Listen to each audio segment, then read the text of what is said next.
முதலமைச்சர் ஸ்டாலின் பொறுப்பேற்றது முதல் இந்து சமய அறநிலையத்துறையில் நடைபெற்ற திருப்பணிகள் குறித்த விவரங்கள் வெளியாகியுள்ளன. 1000 ஆண்டுகள் பழமையான 352 கோயில்களுக்கு 560 கோடி ரூபாயில் புனரமைப்பு மேற்கொள்ளப்பட்டுள்ளது. 20 முதல் 400 ஆண்டுகள் வரை குடமுழுக்கு நடைபெறாத 4332 கோயில்களில் குடமுழுக்கு விழாக்கள் நடத்தப்பட்டுள்ளன.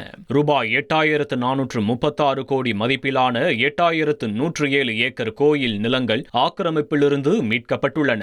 ஆதி திராவிடர் மற்றும் பழங்குடியினர் பகுதிகளில் உள்ள 5000 கோயில்களுக்கும் கிராமப்புற 5000 கோயில்களுக்கும் தலா ரூபாய் 2,50,000 ரூபாய் நிதியுதவி வழங்கப்பட்டுள்ளது.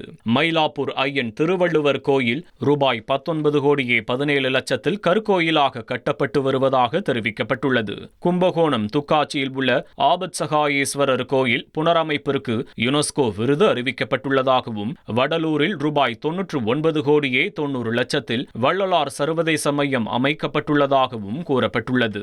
இந்து சமய அறநிலையத்துறை திட்டங்களுக்கு இதுவரை 1187 கோடி ரூபாய் அரசு நிதி வழங்கப்பட்டுள்ளது. இனி செல்லும் இடமெல்லாம் செய்தி. தந்தி டிவியின் வாட்ஸ்அப் சேனலை ஃபாலோ பண்ணினா செல்ல இருக்கும் இடமெல்லாம் செய்தி.